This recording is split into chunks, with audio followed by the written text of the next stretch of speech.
चुप! मेरी प्रदक्षिणा किए बिना और वंदना किए बिना तू जा रहा था? क्या व्यवस्था के रीति रिवाज भूल गया तू? ए शूद्र, कहाँ जा रहा है तू? है? तेरी मति मारी गई है क्या? हमारे ब्राह्मण जी की गाय मरी पड़ी है, घर चल और उसे उठा लिया। जब गाय जीवित थी तो तुम्हारी, और मर गई तो मेरी। गोदान तुम लेते हो, गाय का दूध तुम पीते हो, और मरी गाय मैं उठाऊं? मूर्ख, ब्राह्मण से भी बात करता है?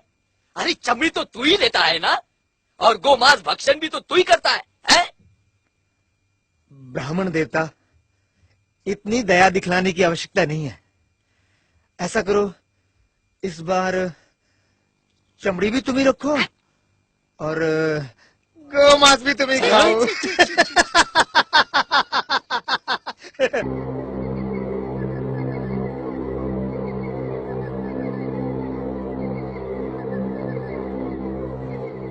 घोर संकट का समय आ गया है, ब्राह्मणों का वर्चस्व समाप्त हो रहा है। सत्य वचन प्रभु।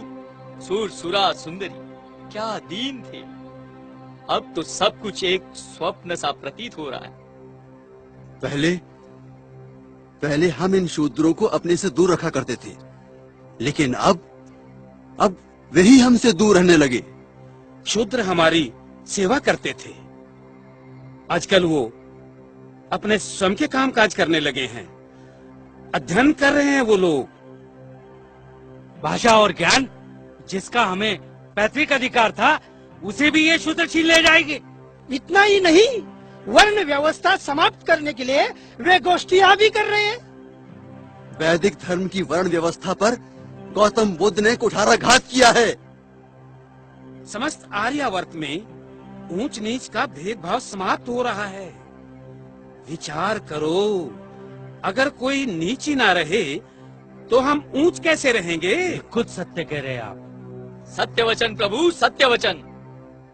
इस तरह से तो हमारे अस्तित्व पर ही प्रश्न चिन्ह लग गया है।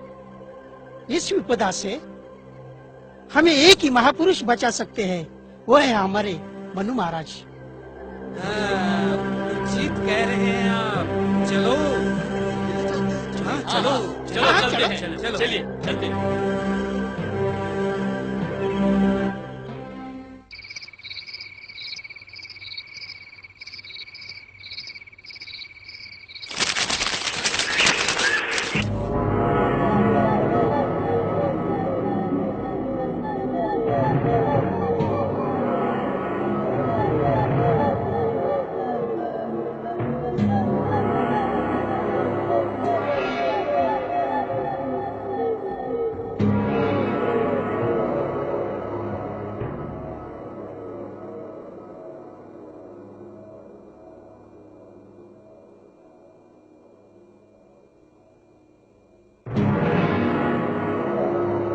ब्राह्मण कुलोत्पन्न वेद शास्त्र पारंगत महामुनि मनु महाराज, अब लोगों ने हमारा आदर करना छोड़ दिया है।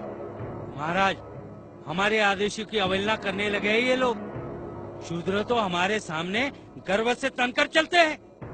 हमारे जीवन यापन का कोई साधन नहीं रहा, कोई दान दक्षिणा नहीं देता। भूखों मरने का समय आ गया है। हमारे वैदिक धर्म का किसी को भय ही नहीं रहा महाराज। बुद्ध के इस धर्म से हमारा विनाश हो रहा है महाराज, विनाश। हमारा और आपका वर्चस्व समाप्त हो जाएगा। ब्राह्मण धर्म, वेद शास्त्र और पवित्र पुराण प्रभावहीन हो जाएंगे महाराज। वेदों को मिथ्या समझने वाले ब्राह्मण धर्म के शत्रुओं, ब्राह्मण जाति के श्रेष्ठत्व को स्थायी रखने के लिए मैं ऐसे दंड विधान की रचना करूंगा कि कोई भी ब्राह्मण के सम्मुख शीश उठाकर चलने का दुस्साहस नहीं करेगा। मैं मनु वेदों को प्रमाण मानकर ऋषि परंपरा के वचनों को नियमबद्ध करता हूं।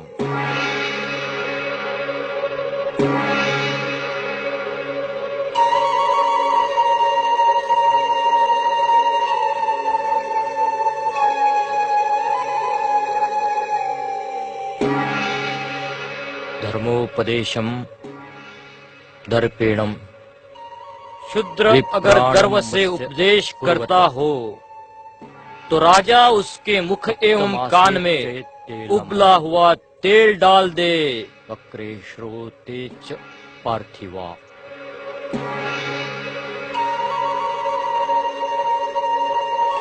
केनचिद अंगेन। शूद्र जिस अंग से ब्राह्मण को प्रहार करे उस अंग को छेद दिया जाए। तत्देवस्य तन्मनोरम शासनम।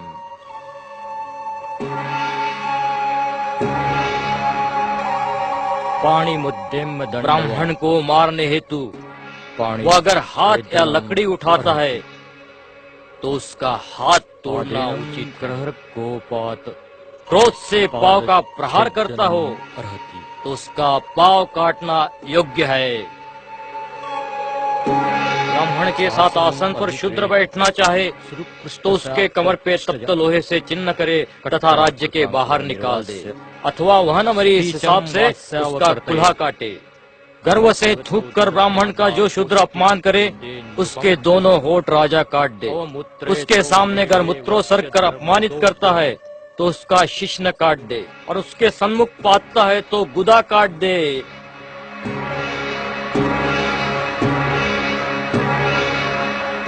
सुनो सुनो सुनो, हमारे राजा का ऐलान सुनो।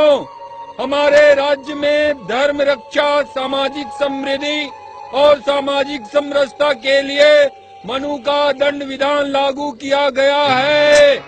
जो चातुर्वर्ण की रक्षा के लिए निर्मित विधान का पालन नहीं करेगा उसे कठोर से कठोर दंड दिया जाएगा। शूद्र यदि किसी ब्राह्मण के साथ दुर्व्यवहार करे उसे खोलते हुए तेल की कढ़ाई में डाल दो।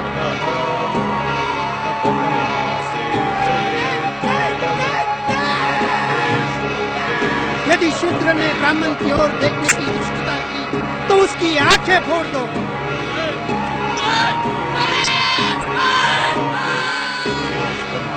शूद्र यदि छिपकर भी वेदों का पाठ सुनता हो तो उसके कान में उबलता हुआ तेल डाल दो।